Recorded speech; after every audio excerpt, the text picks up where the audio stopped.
अस्सलाम वालेकुम दोस्तों, मेरा नाम है तारिक खान। आई होप आप सब खैरियत से होंगे। आज का जो हमारा टॉपिक है, एक तो हम चीफ मिनिस्टर कवर करेंगे और काउंसिल ऑफ मिनिस्टर जो स्टेट के होते हैं।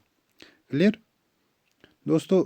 यूजुअली अगर हम देखेंगे ना, तो हमने अभी तक क्या पढ़ा। एक तो हमने पार्लियामेंट पढ़ा, उसके बाद मैंने आपको प्राइम मिनिस्टर और काउंसिल ऑफ मिनिस्टर जो यूनियन के होते हैं उसको हमने कवर किया। ठीक। उसके बाद स्टेट लेजिस्लेचर। अब हम चीफ मिनिस्टर और काउंसिल ऑफ मिनिस्टर जो स्टेट के होते हैं इसको कवर अप करेंगे। क्लियर। अब इससे क्या होगा, क्योंकि पार्लियामेंट जब हम पढ़ते हैं उसके बाद पीएम और काउंसिल ऑफ मिनिस्टर जब हमने कवर किया, फिर मैंने स्टेट लेजिस्लेचर इसलिए पढ़ा है क्योंकि उसकी सिमिलरिटीज़ पार्लियामेंट के साथ है। इसी तरीके से जब हमने प्राइम मिनिस्टर कवर किया, अब काउंसिल ऑफ मिनिस्टर जो स्टेट के होते हैं और चीफ मिनिस्टर होता है, इसकी भी सिमिलरिटीज़ है जो हमारे पास यूनियन में होता है, प्राइम मिनिस्टर और काउंसिल ऑफ मिनिस्टर्स।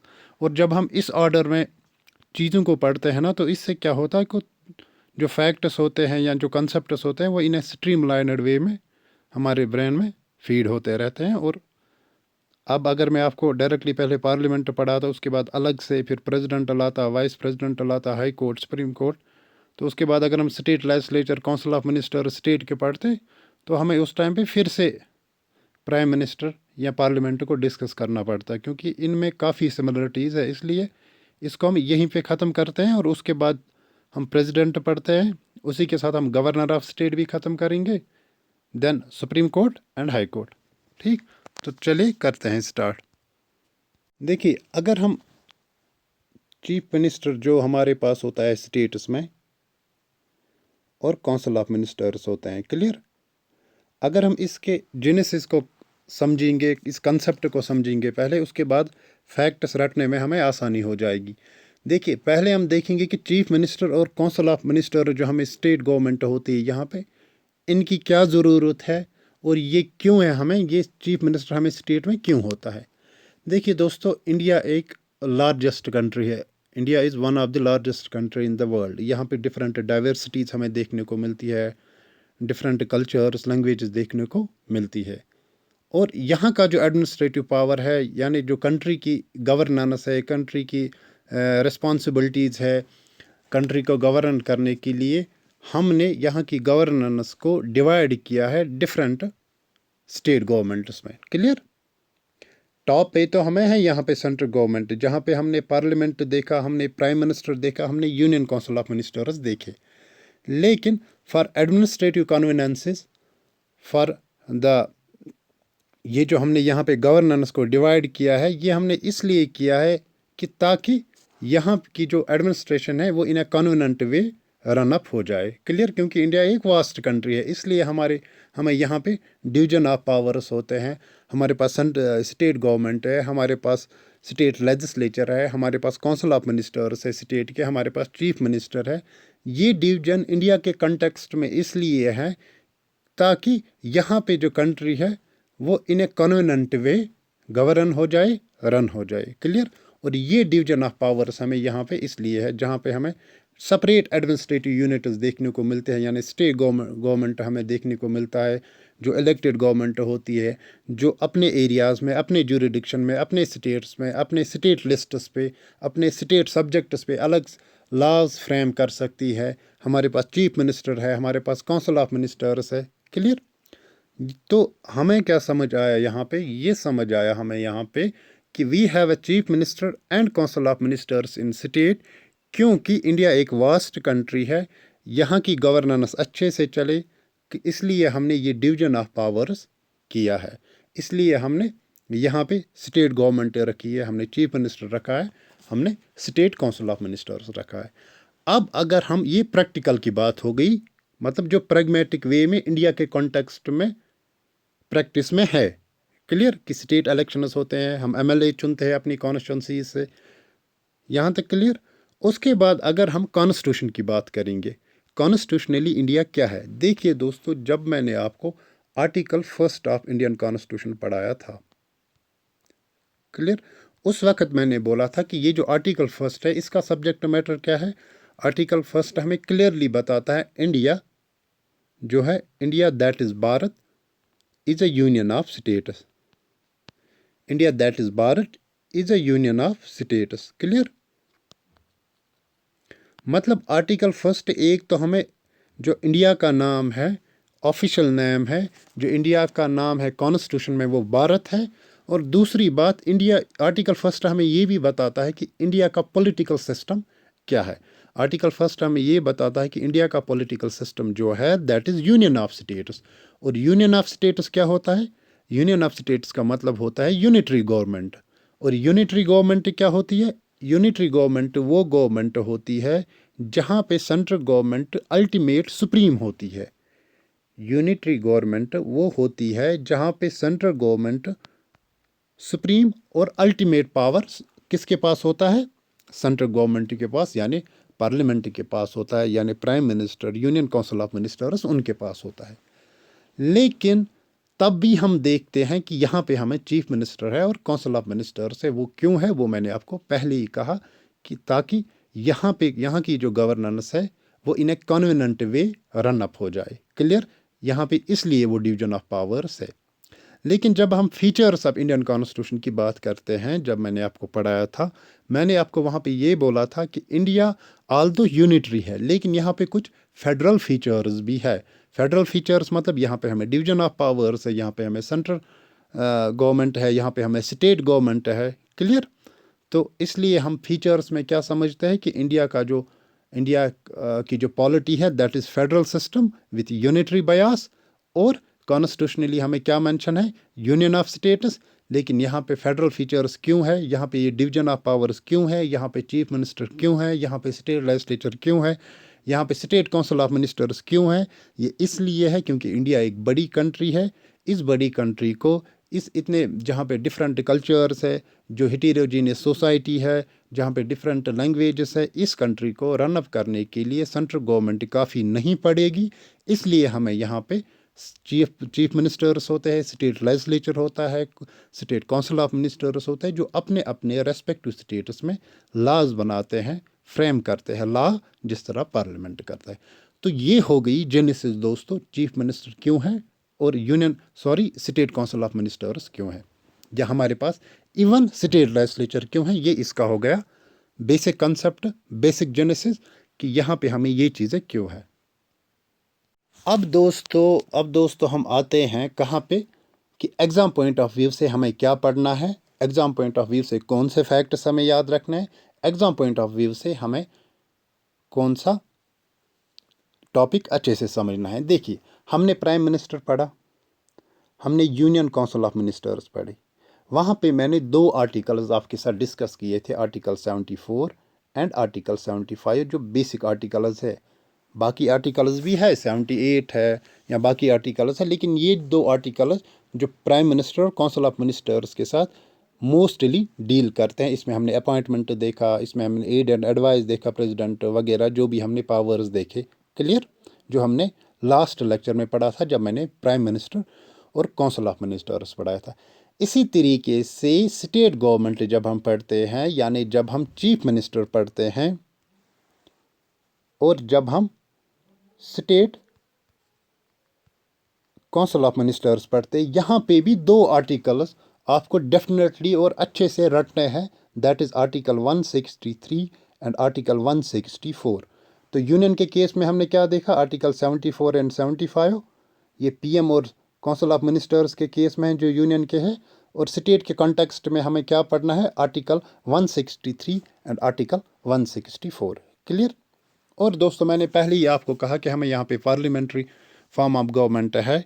ठीक, जिस तरह मैंने कहा था कि जिस तरह यूनियन में हमें president of India nominal executive होता है। क्लियर? जिसके डिजोर एग्जीक्यूटिव जिसको हम कहते हैं, और चीफ मिनिस्टर होता है और प्राइम मिनिस्टर होता है रियल एग्जीक्यूटिव, जिसको हम डिफैक्टो एग्जीक्यूटिव कहते हैं। इसी तरीके से स्टेट के कंटेक्स्ट में सेम प्रोसेस स्टेट गवर्नमेंट में भी है कि यहाँ पे हमें governor head of the state होता है, जिसको हम नॉमिनल एग्जीक्यूटिव कहते हैं, और chief minister head of the government होता है स्टेट के कॉन्टेक्स्ट में, जिसको हम रियल एग्जीक्यूटिव कहते हैं। क्लियर? तो सेम यहाँ पे भी प्रैक्टिस है जो मैंने प्राइम मिनिस्टर के कॉन्सेप्ट में पढ़ाया था। अब देखिए दोस्तों, यहाँ पे ये है कि कॉन्स्टिट्यूशन मैंने जब प्राइम मिनिस्टर पढ़ाया था वहाँ पे भी मैंने ऐसी चीज़ें आपको समझाई थी, लेकिन जहाँ पे डिफरेंस होगी वहाँ पे मैं आपको डिफरेंस कहूँगा कि प्राइम मिनिस्टर और चीफ मिनिस्टर के प्रोसेस, इनको इलेक्ट करने के प्रोसेस में, इनके पावर्स के प्रोसेस में कहाँ पे डिफरेंस है और कहाँ पे नहीं है। फ़िलहाल आप इतना याद रखो, अपॉइंटमेंट सेम होता है जिस तरह प्राइम मिनिस्टर अपॉइंट होता है और union council of ministers appoint होते हैं सेंटर में, इसी तरीके चीफ मिनिस्टर और state council of ministers state में अपॉइंट होता है। लेकिन चीफ मिनिस्टर और स्टेट काउंसिल ऑफ मिनिस्टर्स को गवर्नर अपॉइंट करता है, और यूनियन में जो हमें प्राइम मिनिस्टर मिलता है या काउंसिल ऑफ मिनिस्टर्स मिलते हैं उनको प्रेसिडेंट अपॉइंट करता है। प्रोसेस सेम है, किसको अपॉइंट कर सकता है, कैसे अपॉइंट करेगा, आर्टिकल्स मैंने बोले।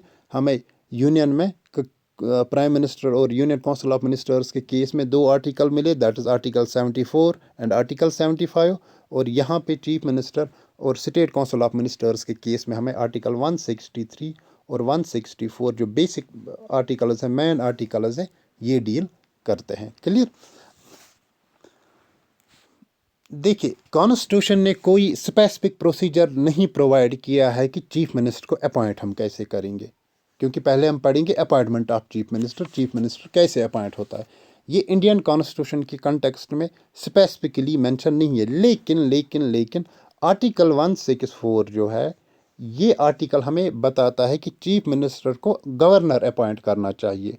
लेकिन इसका मतलब ये नहीं कि गवर्नर किसी को भी अपॉइंट करेगा एज अ चीफ मिनिस्टर, बल्कि उसको उस बंदे को चीफ मिनिस्टर अपॉइंट करना है।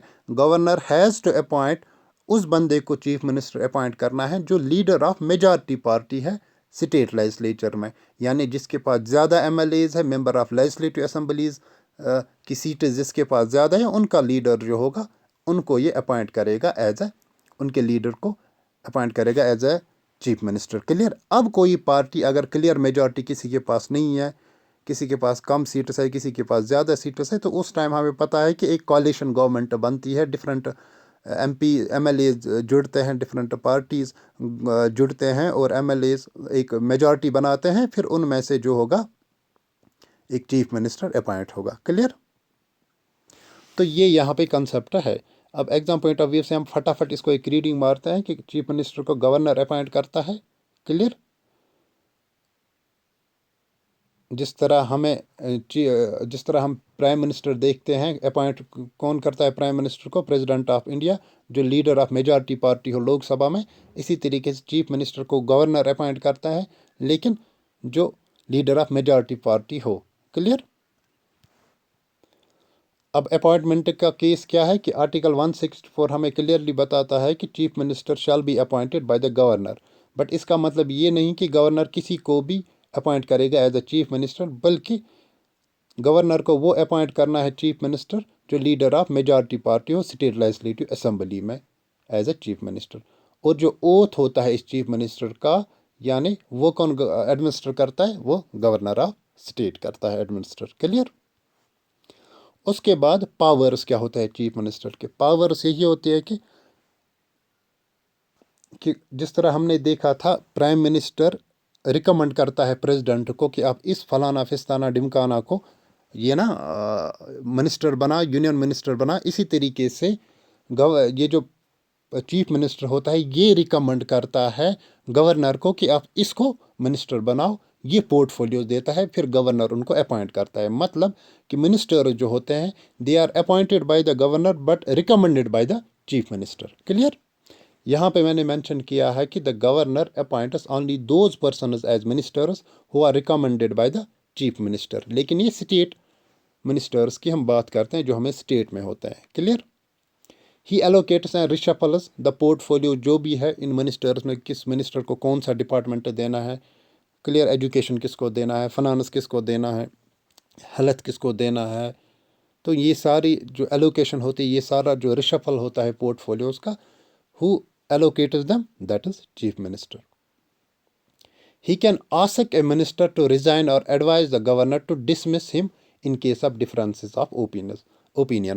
जब भी चीफ मिनिस्टर को लगेगा कि कोई मिनिस्टर इसकी गवर्नमेंट का इसके ओपिनियंस के साथ डिफरेंस करता है, या वो जो ओपिनियन डिफरेंस हो रही है, या कोई डिसीजन लिया कैबिनेट ने स्टेट में जिस तरह हमें सेंटर में कैबिनेट देखने को मिलता है, इसी तरीके से जो इम्पोर्टेंट मिनिस्टर्स होते हैं या चीफ मिनिस्टर होता है स्टेट गवर्नमेंट में, अगर इन लोगों ने कोई डिसीजन लिया और किसी मिनिस्टर ने उस डिसीजन के खिलाफ कंट्राडिक्शन दिखाया, तो उस टाइम या डिफरेंस ऑफ ओपिनियन हुआ, तो उस टाइम पे क्या हो सकता है कि चीफ मिनिस्टर कह सकता है गवर्नर को कि इस बंदे को, इस मिनिस्टर को आप डिसमिस करो। क्लियर? तो उस केस में क्या होता है कि उस मिनिस्टर को रिजाइन देना पड़ता है।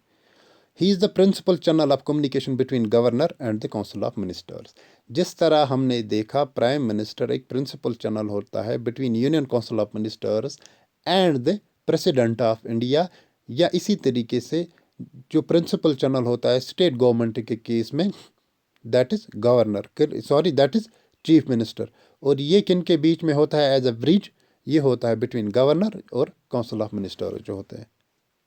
मतलब प्रिंसिपल चैनल की का मतलब यहाँ पे क्या है? मतलब कि काउंसिल ऑफ मिनिस्टर जो भी डिसीजन लेंगे या जो भी इनको पॉलिसी पे डिसाइड करना होगा, डिस्कशन करना होगा, और वो गवर्नर के साथ इसको डिस्कस करते हैं, उस टाइम पे जो प्रिंसिपल चैनल यानी इंटरमीडिएटर कौन होता है? वो होता है चीफ मिनिस्टर। क्लियर?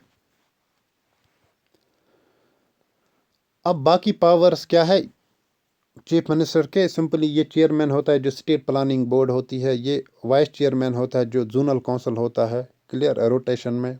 ठीक। ही is the member of inter state council होता है। क्लियर? और मेंबर होता है नीति आयोग का, जिनको हेड करता है prime minister of India. Clear? ये चीफ स्पोक्स पर्सन होता है स्टेट गवर्नमेंट का। जिस तरह प्राइम मिनिस्टर होता है chief spokes person central government का, इसी तरीके से चीफ मिनिस्टर होता है स्पोक्स पर्सन किसका? Chief spokes person state government का। जिस तरह प्राइम मिनिस्टर होता है रियल एग्जीक्यूटिव, इसी तरीके से चीफ मिनिस्टर होता है स्टेट गवर्नमेंट में रियल एग्जीक्यूटिव। जिस तरह प्रेसिडेंट होता है सेंटर में नॉमिनल एग्जीक्यूटिव, इसी तरह गवर्नर होता है स्टेट में नॉमिनल एग्जीक्यूटिव। जिस तरह प्राइम मिनिस्टर होता है head of the government in union at union. Clear? इसी तरीके से चीफ मिनिस्टर होता है head of the government at state level. Clear? तो ये सिमिलरिटीज यहाँ पे है। अब है स्टेट काउंसिल ऑफ मिनिस्टर्स। देखिए, मैंने पहले ही कहा कि दो आर्टिकल्स आपको याद रखने हैं, दैट इज आर्टिकल 163 एंड 164 जो है इसके साथ डील करता है। ठीक। आर्टिकल 160 हमने क्या देखा था जब हमने यूनियन काउंसिल ऑफ मिनिस्टर्स पढ़ा था? हमने वहाँ पे देखा था कि आर्टिकल 74 एंड आर्टिकल 75 डील करता है यूनियन काउंसिल ऑफ मिनिस्टर्स से। लेकिन जब हम स्टेट काउंसिल ऑफ मिनिस्टर्स पढ़ते हैं, इसमें हम क्या देखते हैं कि आर्टिकल 163 और 164 आपको याद रखना है एग्जाम पॉइंट ऑफ व्यू से। अब आर्टिकल 163 किसके साथ डील करता है? ये डील करता है कि ओवरऑल स्टेटस क्या है स्टेट, जो काउंसिल ऑफ मिनिस्टर्स हमें स्टेट में देखने को मिलते हैं इनका। और आर्टिकल 164 जो है ये किसके साथ डील करता है कि इनकी अपॉइंटमेंट कैसे होगी, इनकी टेन्योर क्या होगी, पीरियड क्या होगा, रिस्पॉन्सिबिलिटीज़ क्या होगी, क्वालिफिकेशन क्या होगी, ओथ कौन एडमिनिस्टर करेगा, इनकी सैलरीज क्या होगी, अलाउंसेस क्या होगी। तो ये आर्टिकल 164 डील करता है।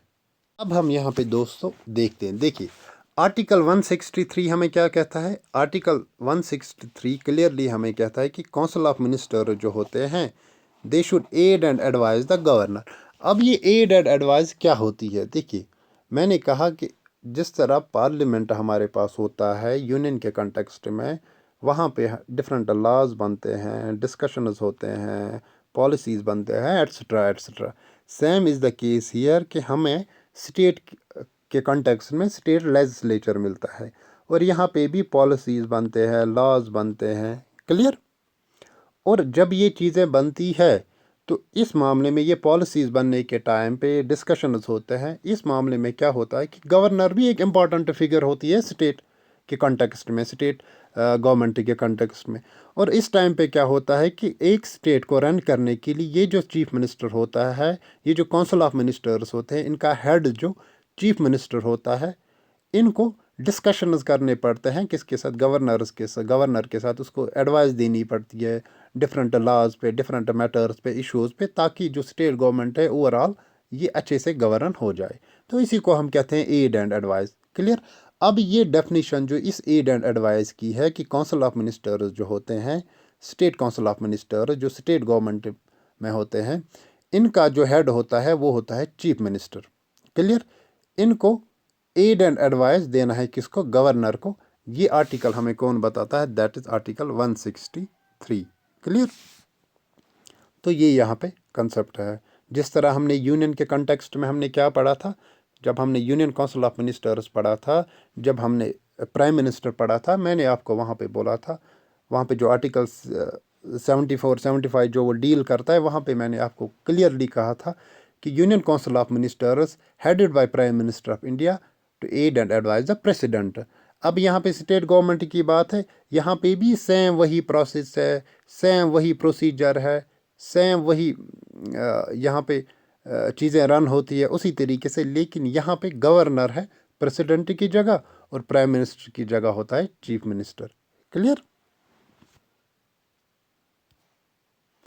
Then we have article 164। अब आर्टिकल 164 इंपॉर्टेंट इसलिए है क्योंकि यहाँ पे हमें बहुत सारी चीज़ों का पता चलता है। फर्स्ट थिंग इज़ कि जो चीफ मिनिस्टर होता है इसको अपॉइंट करता है गवर्नर, ठीक, और बाकी मिनिस्टर्स को भी अपॉइंट करता है गवर्नर, लेकिन उन मिनिस्टर्स को गवर्नर, उन्हीं मिनिस्टर्स को, उन्हीं मेंबर्स को गवर्नर अपॉइंट करता है जिनको चीफ मिनिस्टर ने रिकमेंड किया होगा, यानी the other ministers are appointed by the governor on the advice of the chief minister of the state. Clear.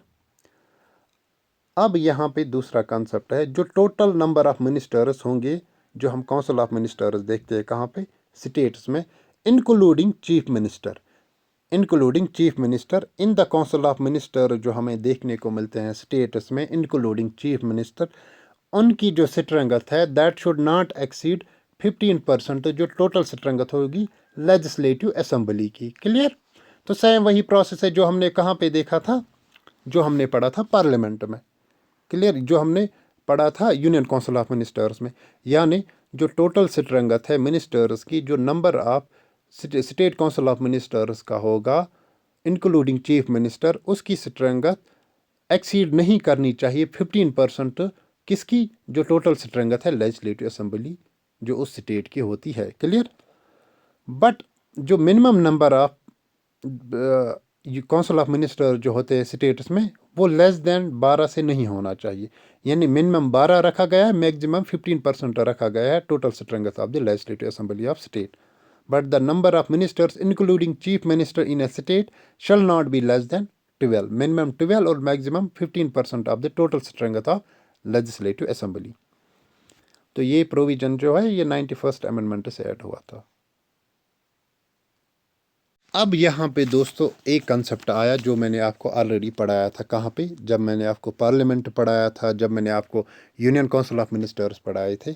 यहाँ पे कंसेप्ट एक है कि अंडर आर्टिकल 164, आर्टिकल 164 हमें क्या देखने को मिलता है? एक तो हमें अपॉइंटमेंट्स देखने को मिलती है कि governor is appointing the chief minister and other ministers are also appointed by the governor but on the advice of the chief minister of state. Clear. और दूसरा इंपॉर्टेंट कंसेप्ट आपके एग्जाम पॉइंट ऑफ व्यू से यहाँ पे है collective responsibility का concept. Clear. ये मैंने आपको अच्छे से समझाया है। सेम प्रोसेस यहाँ पे भी है दोस्तों। यहाँ पे क्या कहा गया है कि council of ministers collectively responsible होते हैं स्टेट लेजिस्लेटिव असेंबली को। मतलब जब मैंने आपको समझाया था नो कॉन्फिडेंस मोशन भी इसमें आता है। अब यहाँ पे थोड़ा हम यहाँ पे इसको ज़्यादा नहीं खींचेंगे, बस थोड़ा समझने की कोशिश करेंगे। देखिए, जिस तरह हमने यूनियन में देखा था नो कॉन्फिडेंस मोशन, मैंने समझाया था आपको कलेक्टिव रिस्पॉन्सिबिलिटी का कंसेप्ट है कि काउंसिल ऑफ मिनिस्टर जो यूनियन के होते हैं वो लोकसभा को रिस्पॉन्सिबल होते हैं। अगर लोकसभा को लगा कि ये मिनिस्टर्स उनको रिप्रेजेंट नहीं करते हैं, उस टाइम पे क्या होगा? नो कॉन्फिडेंस मोशन वो पास करेंगे। और अगर नो कॉन्फिडेंस मोशन जो लोकसभा में इनिशिएट होती है, अगर वो पास हुई, उस टाइम पे गवर्नमेंट को काउंसिल ऑफ मिनिस्टर्स को रिजाइन करना पड़ता है। क्लियर। सेम स्टेट गवर्नमेंट के केस में भी है, जो स्टेट के काउंसिल ऑफ मिनिस्टर्स होते हैं। क्लियर। यहाँ पे ये किन में से चुन के आते हैं? ये एमएलएज में से चुन के आते हैं, यानी member of legislative assemblies. Clear. अब अगर किसी स्टेट में लेजिस्लेटिव काउंसिल है तो उनमें से भी कोई मिनिस्टर बन सकता है, जिसको हम एमएलसी कहते हैं, मेंबर ऑफ लेजिस्लेटिव काउंसिल। अब कंसेप्ट क्या समझना है आपको? देखिए, ये जो मेंबर्स होते हैं स्टेट लेजिस्लेचर के, ठीक, इनमें से 15% कौन बनते हैं? काउंसिल ऑफ मिनिस्टर्स बनते हैं। क्लियर। जो मैंने अभी कंसेप्ट कहा। अब सारे एमएलए जो है, यानी मेंबर ऑफ लेजिस्लेटिव असेंबलीज है, क्योंकि हम करते हैं क्योंकि ये जो स्टेट काउंसिल ऑफ मिनिस्टर्स होते हैं ये कहाँ से चुन के आता है, स्टेट लेजिस्लेचर से। इसलिए हम कहते हैं इनको members of legislative assembly, MLAs। Clear. और जब हम यूनियन की बात करते हैं, जो वहाँ पे काउंसिल ऑफ मिनिस्टर्स होते हैं वो कहाँ से चुन के आते हैं, MP से, यानी उनको हम कहते हैं मेंबर ऑफ पार्लियामेंट। अब ये काउंसिल ऑफ मिनिस्टर जो 15% होती है इसकी स्ट्रेंथ, ठीक। तो रेस्ट जो मिनिस्टर्स नहीं है वो MLAs जो मिनिस्टर्स नहीं है। क्लियर। अब वो क्या करेंगे काम, इन काउंसिल ऑफ मिनिस्टर्स ने अगर इन MLAs को लगा, यानी इस स्टेट लेजिस्लेचर को लगा जो जिसमें MLAs है, इनको लगा कि ये council of ministers they are not truly representing the people of state, they are not truly representing us. इनको लगा कि ये अपना काम सही से नहीं कर रहे हैं। तो उस टाइम अगर स्टेट लेजिस्लेचर ने यानी इन MLAs ने नो कॉन्फिडेंस मोशन पास की कि हमें इन काउंसिल ऑफ मिनिस्टर्स पे अब कॉन्फिडेंस रही नहीं रहा है, दे आर नॉट रेस्पॉन्सिबल, और ये नो कॉन्फिडेंस मोशन अगर पास हुई स्टेट लेजिस्लेचर में, तो इस काउंसिल ऑफ मिनिस्टर्स को क्या करना पड़ता है, रिज़ाइन करना पड़ता है। तो कोलैप्स हो जाती है पूरी काउंसिल ऑफ मिनिस्टर्स। क्लियर। तो ये कंसेप्ट मैंने आपको ऑलरेडी डिटेल में समझाया है लास्ट लेक्चर में, जब मैंने आपको नो कॉन्फिडेंस मोशन समझाया था। अब यहाँ पे आप खुद ही इसको रिलेट करना कि स्टेट के केस में भी ऐसा होगा, लेकिन यहाँ पे स्टेट लेजिस्लेचर है। क्लियर। और यहाँ पे स्टेट काउंसिल ऑफ मिनिस्टर्स है, और वहाँ पे प्राइम मिनिस्टर था, यहाँ पे CM है। तो ये चीज़ें आप खुद रिलेट कर सकते हो। क्लियर यहाँ तक, इसलिए इसको ज़्यादा हम खींचने की ज़रूरत नहीं है। और ये आगे MCQs में भी आएंगे, वहाँ पे भी हम इनको डिस्कस करेंगे। इसलिए मैंने यहाँ पे लिखा है कि ये जो काउंसिल ऑफ मिनिस्टर्स होते हैं ये रेस्पॉन्सिबल होते हैं लेजिस्लेटिव असेंबली को। लेजिस्लेटिव असेंबली को ये क्यों रेस्पॉन्सिबल होते हैं, ये जो भी ये एक्ट्स करेंगे, ये काउंसिल ऑफ मिनिस्टर जो भी इनकी पॉलिसीज़ होती है, they are responsible to the state legislature. Clear. और ए मिनिस्टर जो मेंबर नहीं है स्टेट लेजिस्लेचर का, अगर वो मिनिस्टर बनाया गया, उसको विद इन 6 months मेंबर बनना ही बनना है स्टेट लेजिस्लेचर का, otherwise he will cease to be a minister. और ओथ कौन इन मिनिस्टर्स की फर्निश करता है यानी एडमिनिस्टर करता है, दैट इज गवर्नर। और एक कंसेप्ट दोस्तों यहाँ पे है जो मैंने यहाँ पे मेंशन नहीं किया है। जिस तरह मैंने आपको इंडिविजुअल रिस्पॉन्सिबिलिटी बताई थी कहाँ पे, कि एक मिनिस्टर के पास इंडिविजुअल रिस्पॉन्सिबिलिटी होती है। किसके, एक मिनिस्टर के पास इंडिविजुअल रिस्पॉन्सिबिलिटी होती है कि अगर चीफ मिनिस्टर को कभी लगा कि ये जो मिनिस्टर है ही इज़ नॉट रिस्पॉन्सिबिलिटी के साथ ही अपना पोर्टफोलियो नहीं निभाता है। क्लियर।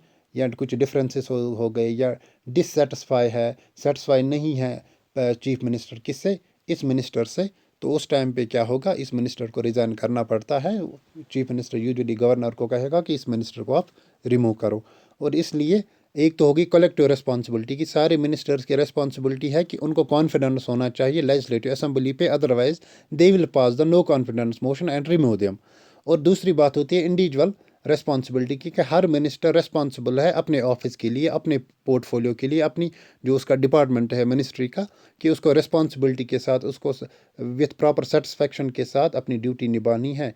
कभी चीफ मिनिस्टर को लगेगा कि ऐसा कुछ नहीं हो रहा है, चीफ मिनिस्टर डिससेटिस्फाई है उसकी परफॉर्मेंस से, उस मिनिस्टर की परफॉर्मेंस से, तो चीफ मिनिस्टर कहेगा किससे, chief minister can ask him to resign, और गवर्नर को वो एडवाइस करेगा कि इसको डिसमिस करो। तो उसको हम कहते हैं इंडिविजुअल रिस्पॉन्सिबिलिटी। वो मैंने आपको यूनियन काउंसिल ऑफ मिनिस्टर्स में पढ़ाया था, सेम प्रोसेस यहाँ पे भी है। और वहाँ पे मैंने आपको लीगल रिस्पॉन्सिबिलिटी का एक कंसेप्ट पढ़ाया था, वो नहीं है इंडिया के केस में, यहाँ पे भी वो नहीं है।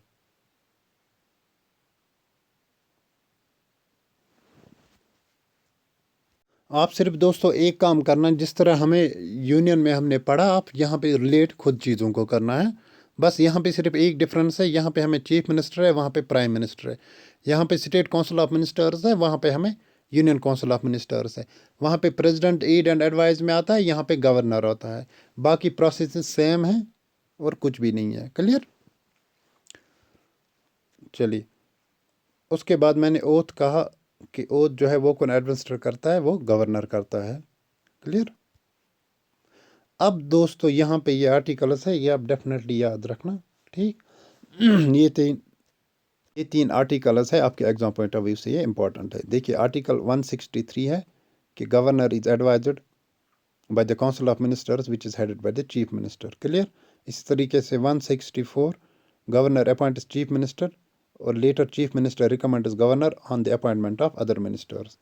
ठीक, जो हमने ऑलरेडी यहाँ पे पढ़ा है। ठीक, ये यहाँ पे भी मेंशन है, लेकिन वहाँ पे मैंने थोड़ा और एक आर्टिकल मेंशन किया है, आर्टिकल 167, क्योंकि वो एक बार मैंने एक एग्ज़ाम में देखा है, वो क्वेश्चन की उस रिलेटेड आया है एक क्वेश्चन।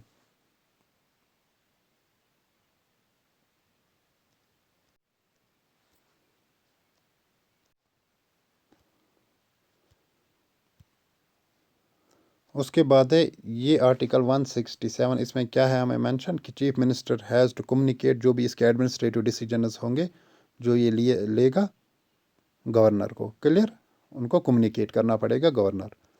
अब यहाँ पे दोस्तों एक फैक्ट था, ये मैंने सोचा आपके एग्ज़ाम पॉइंट ऑफ व्यू से इम्पॉर्टेंट है, क्योंकि ये INM जो आप पढ़ोगे इंडियन नेशनल मूवमेंट, उसमें भी ये क्वेश्चन पुट अप हो सकता है, और ये हिस्ट्री का भी कंसेप्ट है, और मैंने सोचा हम चीफ मिनिस्टर पढ़ रहे हैं तो ये फैक्ट हम यहीं पे कवर करेंगे। जो सुचिता कृपलानी थी, ये पहली वुमेन थी, मतलब first Indian women she was the first Indian women chief minister. Clear? जो इंडिपेंडेंट इंडिया था, इंडिपेंडेंट इंडिया का, she was the first women chief minister. आप इतना याद रखना कि सुचिता कृपलानी जो थी, she was India's first women chief minister. ये आप याद रखना। ठीक, उत्तर प्रदेश से ये थी, और टाइम पीरियड था 1963 से लेकर 1967 तक। तो सुचिता कृपलानी आप याद रखना, she was India's first chief minister, women chief minister, sorry, not first chief minister, but she was India's first women chief minister. Clear? तो दोस्तों आज के लिए इतना ही, मिलते हैं नेक्स्ट लेक्चर में एक नए टॉपिक के साथ। तब तक के लिए अपना ध्यान रखो, ख्याल रखो, टेक केयर।